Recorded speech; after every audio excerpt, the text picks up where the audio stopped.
Eyang Harjo Utomo dawuh, karena waktu itu beliau sudah gerah gitu ya, sudah sakit. Ada 3 yang dipesankan. 1, kumpulkan sedulur tunggal pecer. Jadi sedulur-sedulur SH yang berkebaran ini dikumpulkan. Yang kedua, buat organisasi yang kuat. Nah, pada saat itu ada perubahan yang tadinya paguron dirubah menjadi organisasi persaudaraan. Kenapa ada perubahan paguron menjadi organisasi persaudaraan? Dengan prinsip tadi, kita ini bisa bergerak lebih luas. Dan itulah yang menyebabkan kita ini berkembang. Nah, teman-teman di IPSI, kebetulan saya Wakil Ketua Umum PP IPSI itu sejak tahun 2002. Jadi sudah 17 tahunan gitu ya. Dia heran dengan perkembangan di SHT ini. Kenapa orang tidak dibayar mau ngelatih? Ini yang sering ditanyakan.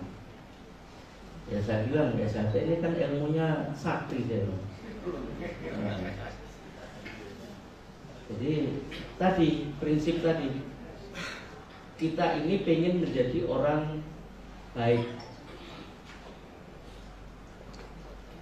Kita melatih karena kita ingin mendapatkan pahala yang tiada putus. Iya kan? Kalau kita melatih, ilmu kita bermanfaat, ya insya Allah setiap manfaat yang dikembangkan oleh adik-adik kita dapat royalti ini kan. Nah, itulah yang menjadi motivasi dari sedulur-sedulur saya bilang begitu. Sehingga perkembangan SHT nggak bisa dibendung lagi. Siapa yang bisa mencegah orang untuk berbuat baik, ngelatih pada adik-adik? Nggak bisa, saya bilang. Yang ngeliatin sambil berbengong-bengong gitu ya. Tapi itulah realitasnya. Ya ada beberapa perguruan yang tergantung sama guru besarnya. Begitu guru besarnya almarhum, sudah kacau itu. Nah, tapi alhamdulillah di kita ini karena ada perubahan tadi dari perguruan menjadi persaudaraan, sehingga kita ini menjadi sangat luas. Walaupun ada pimpinannya meninggal, ya tetap aja jalan terus dengan menjaga prinsip tadi. Nah, saya merasakan kenapa sekarang ini kita menghadapi situasi yang sepertinya sangat berat. Ya karena pengaruh teknologi informasi, dan banyak di antara kita semua yang tadi tidak berpikir dampak terhadap respon setiap informasi yang diperoleh. Nah, ini tingkat 2 harus lebih waskito, lebih sabar tadi lah menurut Mbak Cinda. Nah, jadi kita harus lebih sabar sehingga ada proses berpikir setiap kali merespon, kita teruskan atau tidak. Gimana supaya bisa menyejukkan, harus kita apain, itu harus ada proses di situ. Nah,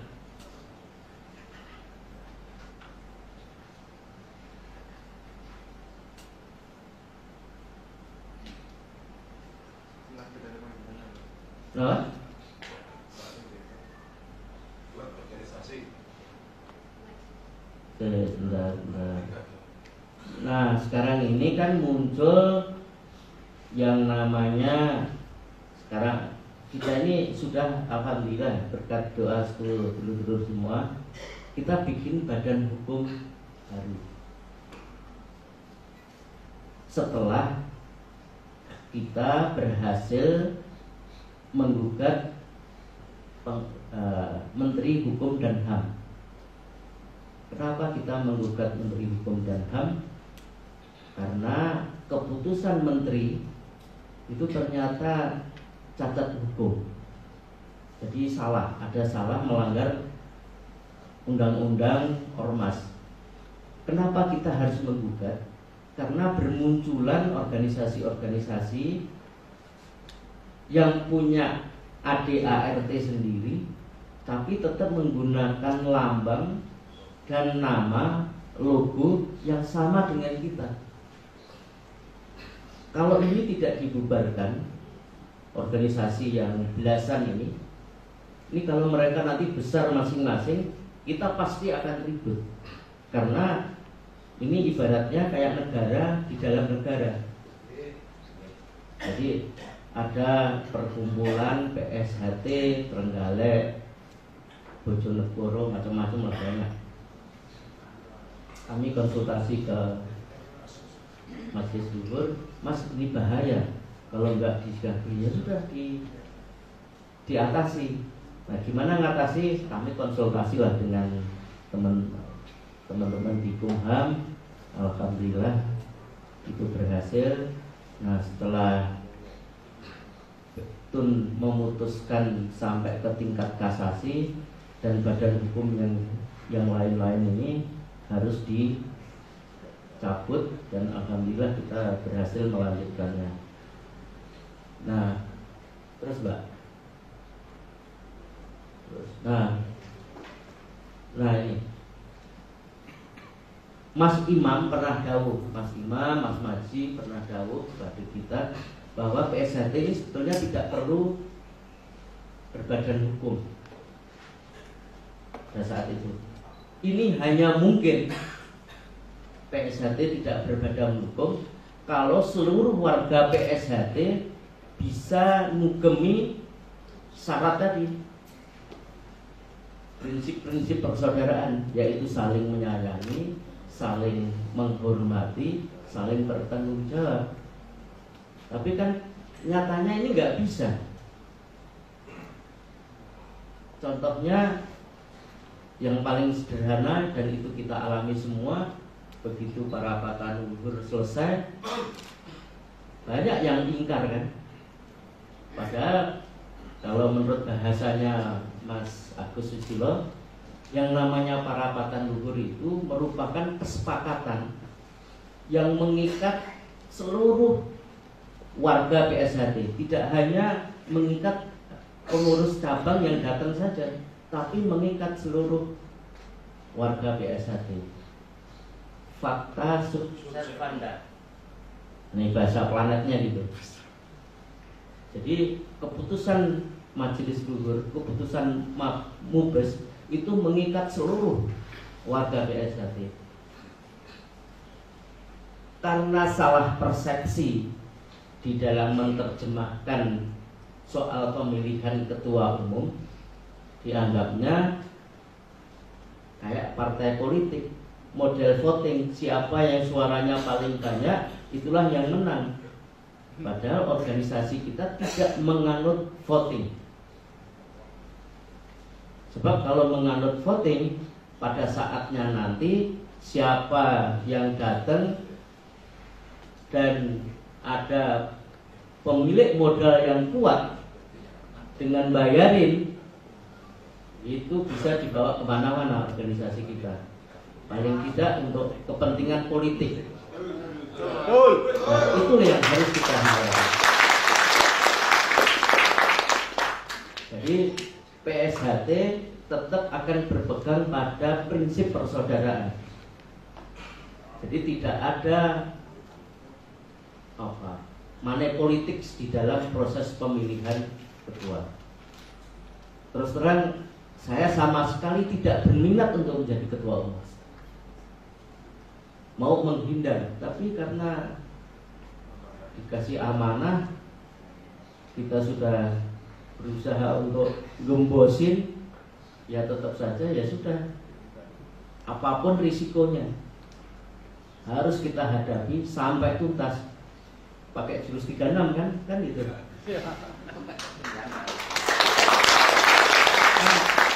Intinya jurus 36 itu kita harus maju dan harus menyelesaikan. Nah, prinsip yang diamanahkan kepada saya juga begitu, termasuk pada Mas Ciptono, Mas Agus. Amanah sudah kita peroleh, jadi kita nggak akan mundur selangkah pun, maju terus sampai tuntas.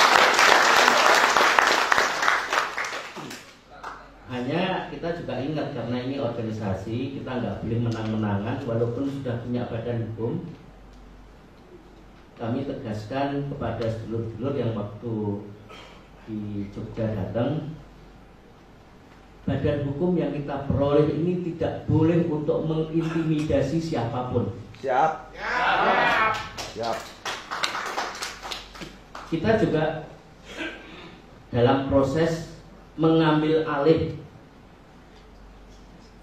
hak paten lah yang digembar-gemborkan dari paten. Hak paten. Jadi lambang itu termasuk ini juga sedang kita proses untuk kita patenkan. Yang sederhana ini. Jadi yang namanya perlindungan hak merek itu ada banyak kelas. Kelas yang sudah didaftarkan oleh Mas Maji itu kelas 41. Itu untuk barang dan jasa. Sedangkan kelas yang sedang kita proses untuk kita, ini kelas 25 untuk pakaian. Jadi pakaian kita nanti yang ada badge-nya, inilah yang kita patenkan, kita mintakan perlindungan hak. Jadi sedulur-sedulur di Trenggalek kemarin itu sebetulnya salah alamat. Jadi dia pegang paten merek dan nama, tapi suruh melucuti pakaian, nggak ada hubungannya itu. Ya ngawur tadi, tapi ya maklum lah, karena ilmunya belum nyampe, ya masih ngawur, harus kita maklum.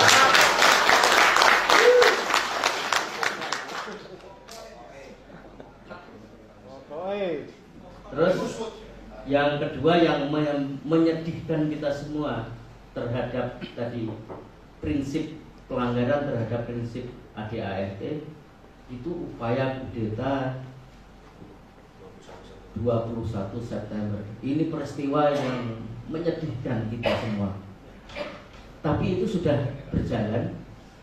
Ya, anggap aja itu bagian dari proses perjalanan yang harus kita terima secara seksama agar sedulur-sedulur yang di ruangan ini paling tidak punya pikiran untuk berbuat seperti itu. Lawang acara tirakatan kok dijadikan kudeta, itu kan kebangetan ya, tapi ya itulah. Dan ini pelajaran. Jadi saya tidak sedih, hanya prihatin. Ternyata untuk mendapatkan pelajaran yang mahal harus mengalami proses seperti yang kita alami sekarang ini. Dan pelajaran itu sangat bermanfaat untuk kita semua. Yang kedua alasan tadi, kita tidak perlu memiliki perlindungan terhadap merek, hak cipta ataupun hak kekayaan intelektual kalau misalnya kita tidak mempunyai kepentingan untuk mengamankan apa yang sudah dilakukan oleh Kang Mas Tarmaji. Jadi tahun 2006 dan 2011 Mas Maji itu mematenkan Mas gitu ya. Ada 9 mulai senam jurus, pakaian segala macam, dan itu hanya boleh dimiliki oleh badan hukum atau oleh subjek hukum. Kalau tidak berbadan hukum ya harus individual, pilihannya hanya 2 itu. Karena waktu itu belum berbadan hukum, maka yang pegang hak adalah subjek hukum Mas Maji. Nah, cuman ada godaan bagi ahli warisnya untuk memindahkan itu kepada pihak lain, tidak kepada organisasi. Ini juga pelajaran penting buat kita semua.